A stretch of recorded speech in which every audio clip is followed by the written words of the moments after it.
오늘부터는 이제 그 베네치아에 대해서 좀 이야기했습니다. 오늘 이제 베네치아 회화를 해야 되는데, 이 베네치아가 워낙 특이한 도시거든요. 뭐 가보신 분은 아시겠지만 정말 이 세상에 그런 도시 없습니다. 이 세상에 베네치아 같은 도시는 없고, 또 베네치아의 역사도 베네치아 역사 그 자체가 신화라고 볼 수 있습니다. 신화라고. 정말 믿을 수 없는 역사를 이뤄냈거든요. 지금은 완전히 이제 관광지로 저거 했지만, 베네치아가 11세기부터 한 16세기까지는 서양 세계의 중심이었습니다. 특히 15, 16세기. 11세기부터 16세기까지는 베네치아가 서양의 중심이었다고 볼 수 있습니다. 이 조그만 도시가. 네? 그래서 베네치아의 역사를 조금 살펴보고, 그 관련 무슨 이제 미술 작품도 같이 살펴보고, 근데 제가 한 번에 다 하려 했더니 한 번은 다 못하겠고, 이번에 하고 다음 시간에 2번 정도 하고, 그 다음에 회화로 넘어가야 될 것 같습니다. 예, 이게 이제 지금 15세기 말, 우리가 지금 살펴본 15세기 말의 이탈리아 지도입니다. 그러니까 베네치아 공화국이 여기 있는데, 베네치아 공화국이 있고, 밀라노. 당시 이 북유럽, 그러니까 북부 이탈리아에서 중부 그리고 북부 이탈리아에서 제일 중요한 도시국가가 밀라노 공국, 제일 셌죠. 그 못지않게 베네치아 공화국, 그리고 피렌체 공화국입니다. 이게 15세기 말이죠. 그죠? 물론 다른 데도 작은 나라들이 많지만, 이게 교황령, 그 남쪽에 나폴리 왕국, 시칠리아 왕국인데, 이건 나중에 기회가 되면 말씀드리고, 하여튼 이쪽에서는 밀라노 공국, 베네치아 공화국, 피렌체 공화국인데, 베네치아는 정말 묘한 도시입니다. 그래서 그거를 잠시 살펴보겠습니다. 요 베네치아가 현재 이탈리아에서 베네토, 그러니까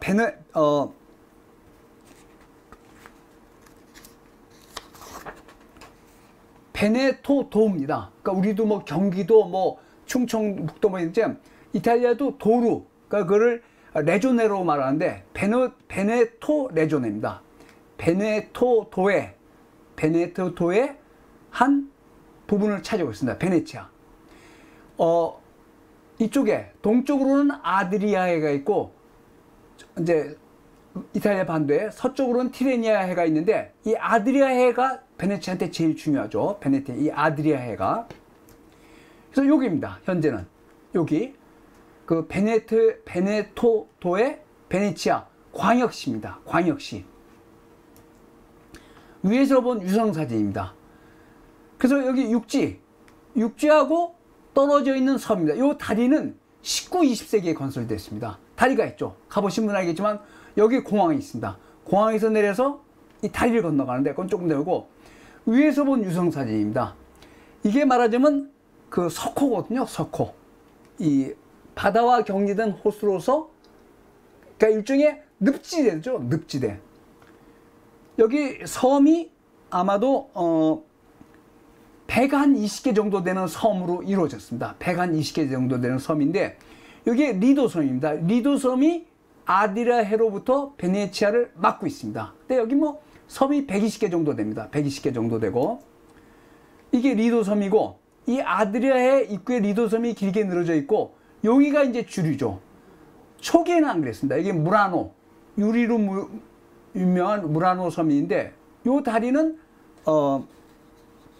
나중에 건설됐습니다. 19세기, 20세기에. 그래서 이렇게 되어 있습니다. 그래서 여기 한 120개 정도의 섬으로 구성되어 있다. 그러니까 이게 정말 굉장히 특이하죠. 120개 정도의 섬으로만 구성된 도시인데, 옛날에 이게 공화국이었죠. 공화국. 그리고 이제 전체 모습입니다. 이게 북쪽이고, 이렇게 되는데, 여기에 제일 큰 운하가 있죠. 까날 그랑데. 이 운하가 길이가 3.8km 정도 됩니다. 3.8km 정도고, 폭은 좁은 데는 30m, 넓은 데는 90m 정도고, 평균 수심이 5m 정도입니다. 그리고 운하가 엄청 많습니다. 여기 운하가 아마 뭐 정확한 수는 뭐인데, 운하가 한 170, 80개. 여기 작은 파란 게 전부 운하고, 다리가 그 운하를 건너는 다리가 435개. 그러니까 정말 묘한 도시죠. 베네치아 전체에 섬이 한 120개. 요 베네치아의 가운데를 이루는 요 섬에는 까날 그랑데라는 큰 운하가 있고 다른 아주 작은 운하들이 한 170여 개. 그리고 다리가 435개 있습니다. 정말 묘한 도시죠. 그래서 이제 이게 여기 있고, 그래서 이건 어떻게 지었냐? 이게 말하자면 늪입니다. 늪. 그러니까 소택지인데, 석호인데, 석호지대인데, 이게 조금만 가면 물이에요. 그래서 이렇게 되어 있습니다.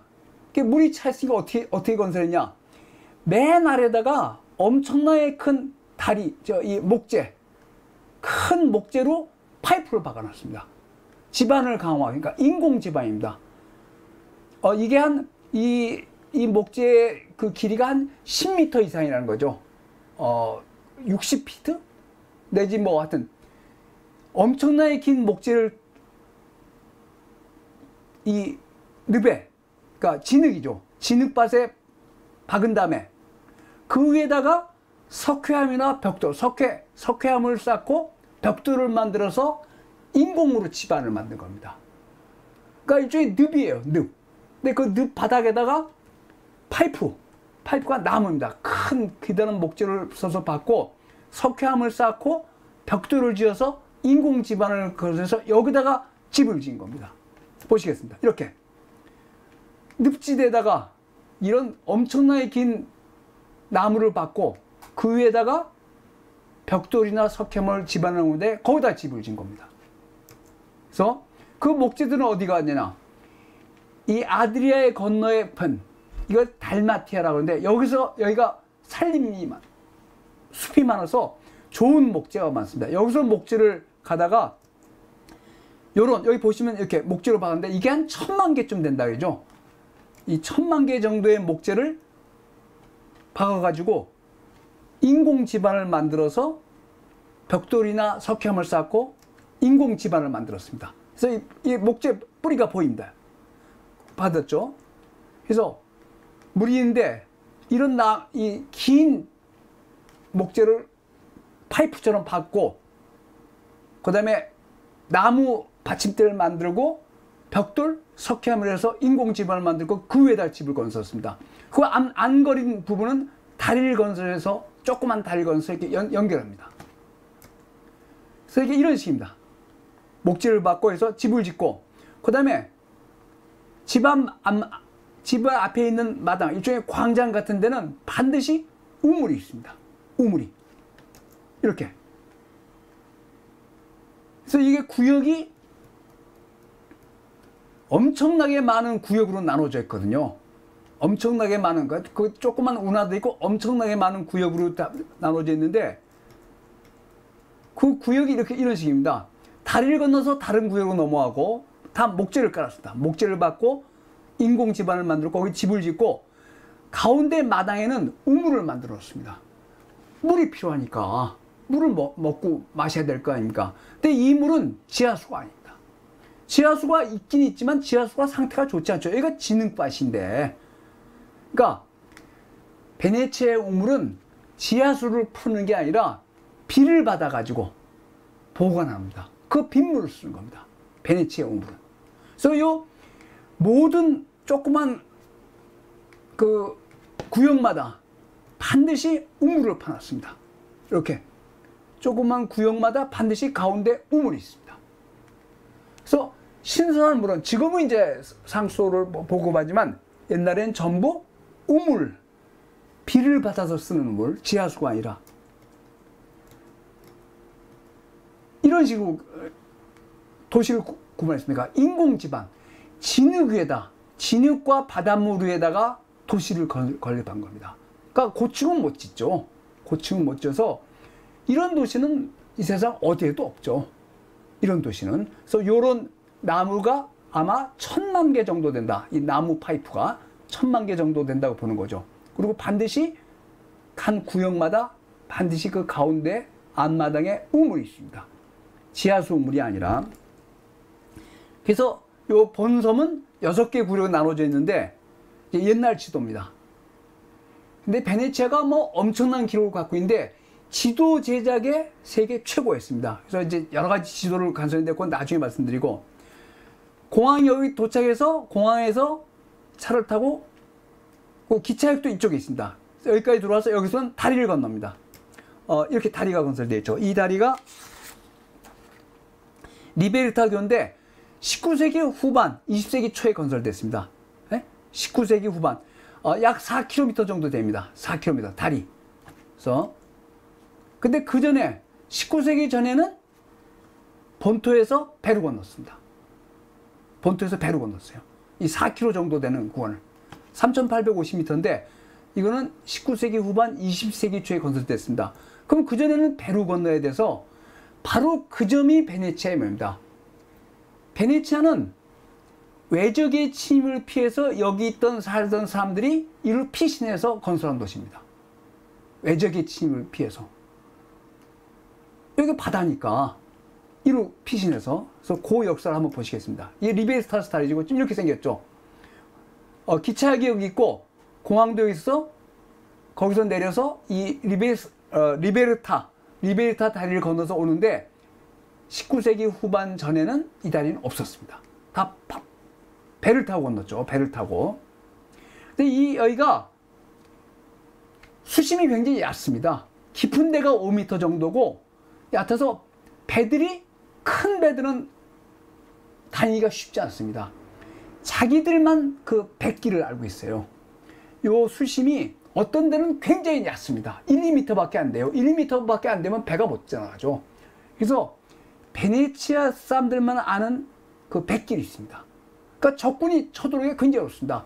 육지에서는 당연히 못 오고 이 바다를 건너야 되니까 배로 오더라도 수심이 깊은 데를 알아야 되는데 그게 베네치아 사람들만이 알게 만들어 놨습니다. 지금은 뭐 그런 게 아니지만, 그래서 되게 보트나 이런 걸로 다니죠. 그래서 정말 이국적인 광경이죠. 정말 그 자체가 신화인데, 뭐 이거는 이제 나중에 이게 어떻게 생겼냐면, 이게 이제 로마 제국이 395년에 동로마 제국하고 서로마 제국이 분열됐습니다. 근데 여기서 한 번 말씀드린 것은 로마 제국이 동서로 분열될 때도 이미 동로마 제국 동쪽이 더 잘 살았습니다. 문화적으로도 앞서고 동쪽이 훨씬 더 풍요로웠어요.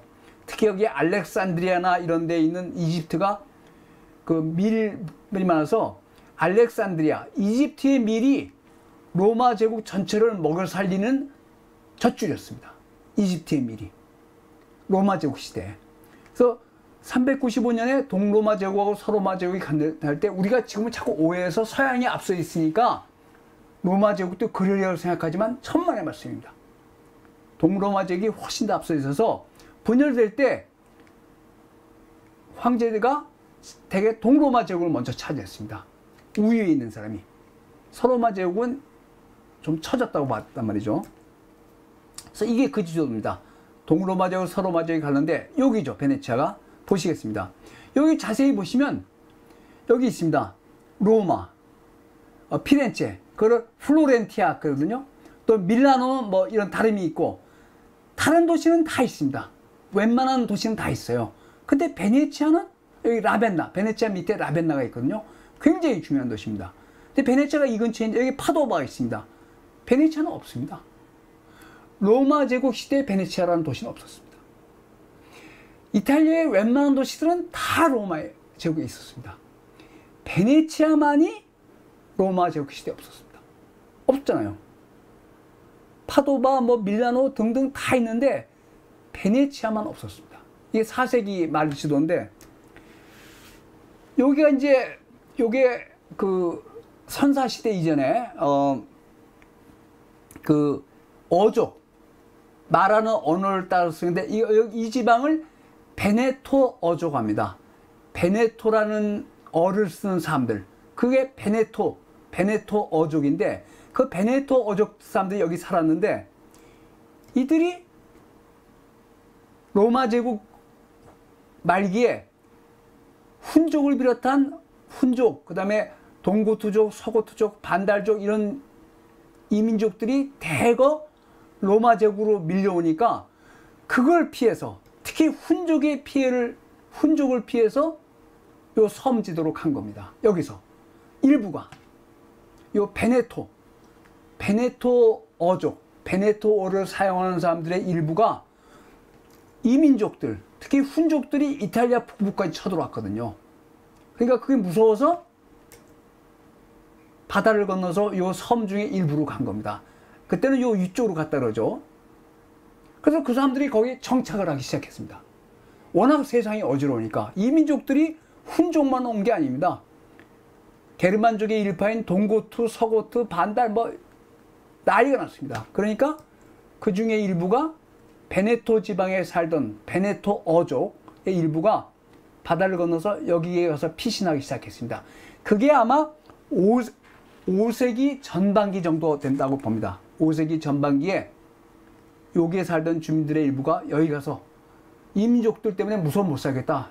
여기 오면 되게 이민족들은 육지에서 건너왔으니까 배를 모르거든요. 그래서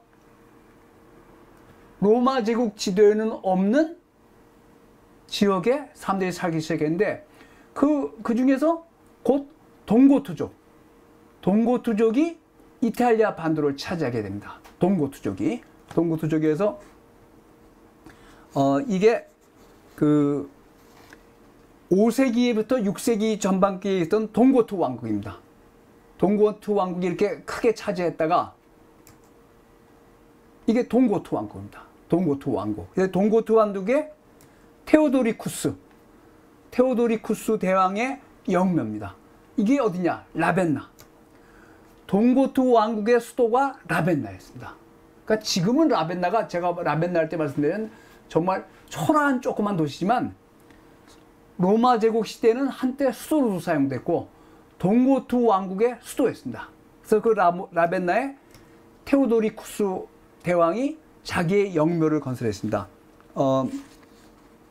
요게 전체 높이가 17m인데 요 지붕이 높이가 3m에 석회암인데 지름이 10m고 무게가 무려 290톤입니다. 이게 17m인데 팔각형, 여기는 팔각형이고 위는 원인데 영묘를 건설했습니다. 테오도리쿠스는 기독교도였습니다. 단 로마 카톨릭이 아니라 아리우스파. 예수가 신의 아들은 아니다. 그러니까 로마 카톨릭의 제일 중요한 교리가 뭡니까? 로마 카톨릭이나 그리스 정교회나 삼위일체거든요. 성부, 성자, 성령. 그러니까 예수가 하느님의 아들이죠. 예수는 하느님의 아들이면서 인간입니다. 근데 아리우스파는 제가 설명드렸지만 예수의 신성을 부정합니다. 예수가 사람 몸으로 태어났는데 어떻게 신이야? 아니라고.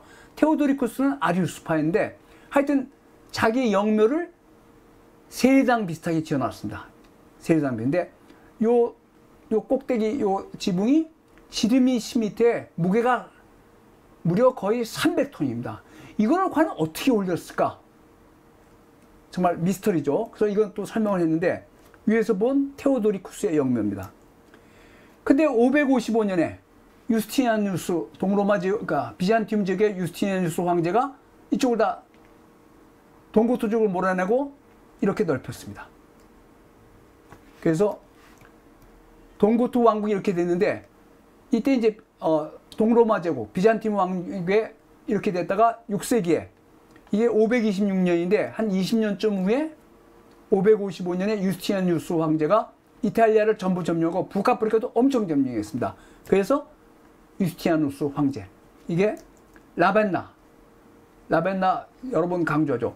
산비탈레 성당, 이 산비탈레 성당에 여기에 모자이크로 비잔틴 모자이크의 걸작이죠. 6세기 중반 유스티니아누스 황제를 딱 그려놨습니다. 이 모자이크 금박 금으로 만든 테세라를 써가지고 화려하게 써놨죠. 여기 뭐 다른 모자이크도 화려하지만 이게 6세기 중반에 전부 모자이크로 장식했습니다. 거기 있죠. 그렇지만 유스티니아누스 황제 이후에 이탈리아 반도에 대한 동로마 제국, 비잔틴 제국의 지배가 약화되기 시작했는데 그 결정적인 요인가 여기 있는 게르만족의 일족인 롬바르드, 즉 옛날에는 롬바르드족 했는데 지금은 랑고바르드 합니다.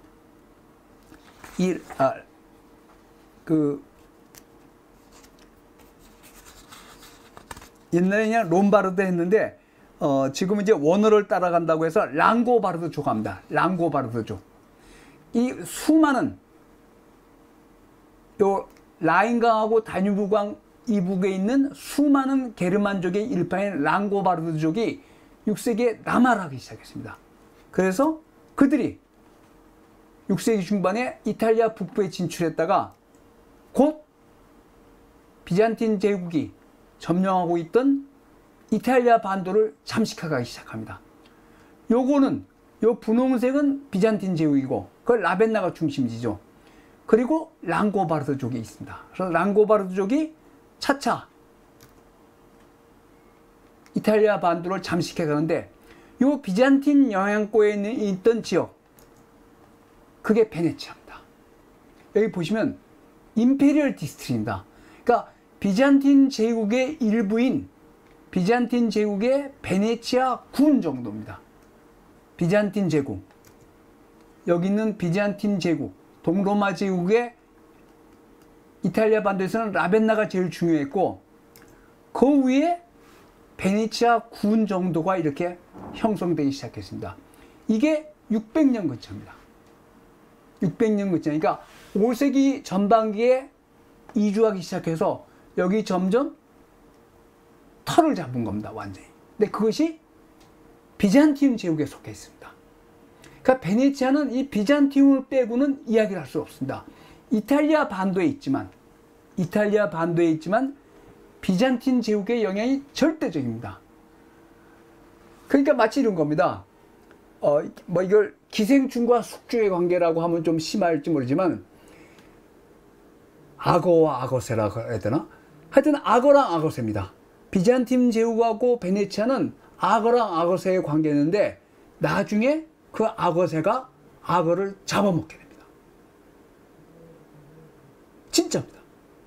악어랑 악어새의 관계였어요. 악어랑 악어새의 관계였는데 나중에 악어새가 악어를 잡아먹게 됩니다. 그래서 베네치아가 성장을 한 겁니다. 나중에 제국이 되죠. 해양 제국이 됩니다. 이 조그만 섬덩어리, 정말 조그만 섬덩어리들이 나중에 16세기, 15세기, 16세기는 해양 제국이 되거든요. 임파이어. 뭐 대영 제국. 뭐 이러지 않습니까? 제국이 됩니다. 근데 그게 뭐냐? 악어랑 악어새. 악어새가 악어를 삼킨 겁니다. 악어를. 그래서 600년에 비잔티움 제국의 베네치아 군. 그래서 이들이 뭘 하냐면 자기들 나름으로 세력을 키워갑니다. 여기서 군에서 말하자면 군수를 뽑습니다. 군수를 뽑아요. 선거를 해서. 그게 도제입니다. 도제. 그러니까 이거 총독은 아니고 근데 도제의 명칭이 어디서 왔냐는데 총독 아닙니다. 총독은 식민지에서 보내는 거니까 그 식민에서 보내는데 그걸 도제라고 부릅니다. 그러니까 비잔팀 군의 군수를 자기들이 뽑습니다. 그래서 그때 베네치아 공화국이 탄생한다고 봅니다. 그걸 697년이라고 봅니다. 697년에 최초의 도제를 뽑습니다. 그래서 이 도제가 쓰는 모자입니다. 도제가 쓴 모자인데 여기 보시면 이 도제의 초상화 이런 꼭 모자를 쓰고 있잖아요. 이런 모자를 쓰고 있습니다. 도제. 그래서 697년에 베네치아 공화국이 출범한다고 보는데 비잔팀 제국의 군수를 뽑은 겁니다.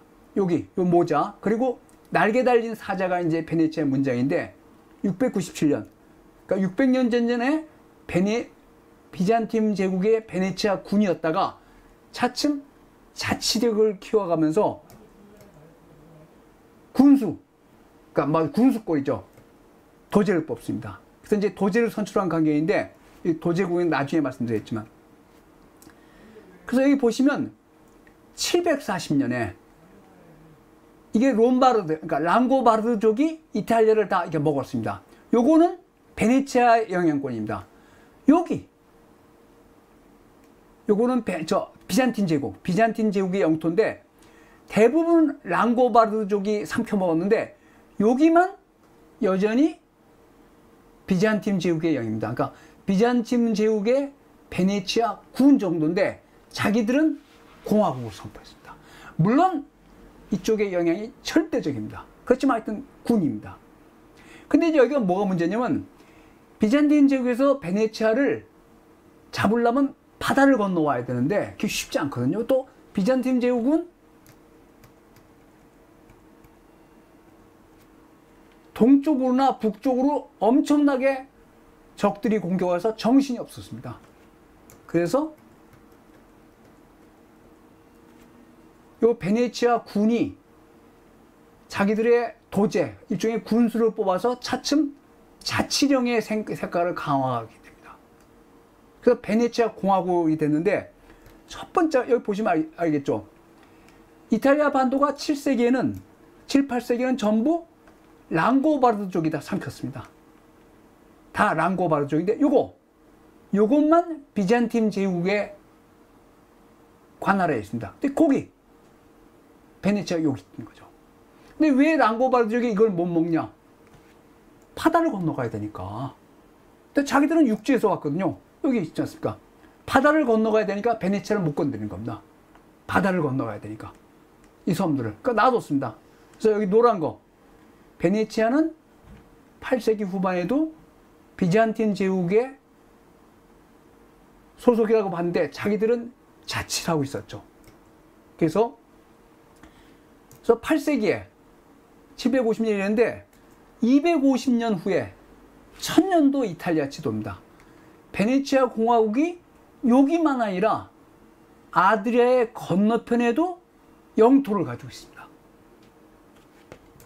750년에는 베네치아였습니다. 여기 베네치아 군.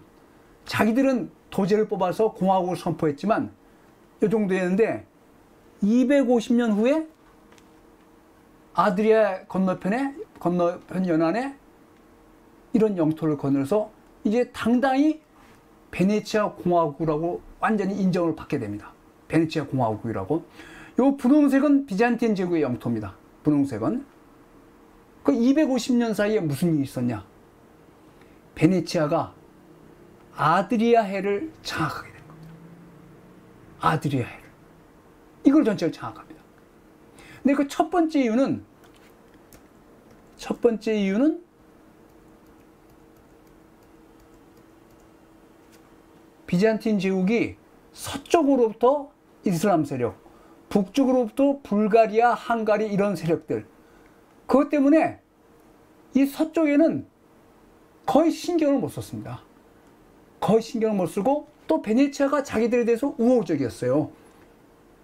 비잔티움 제국 또는 동로마 제국의 베네치아 군 정도로 출발했으니까. 그래서 비잔틴 제국이 다른 일로 자기들의 나라를 지키는데 너무 정신이 없고 동쪽, 북쪽 사방에 적들이 쳐들어오니까 놔뒀고 또 동로마 제국 저쪽엔 여러 가지 이민족들이 차지하고 있고 여기를 아드리아해를 다스릴 힘이 없었습니다. 근데 베네치아는 뭡니까? 섬 사람들이니까 바다로 나가기 시작했죠. 그래서 처음부터 해군력을 기르기 시작했습니다. 해군력을. 그러니까 두 가지입니다. 여기는 섬입니다. 농사를 지을 게 없죠. 농사를 지을 게 아무것도 없어요. 나는 건 소금하고 생선밖에 없습니다. 그러니까 장사를 해야죠.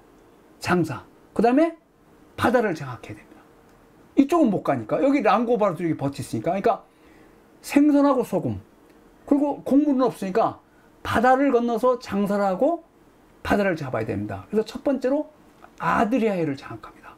지도에도 없던 애가 1000년도에 아드리아해 건너편에서 아드리아해를 장악하게 됩니다.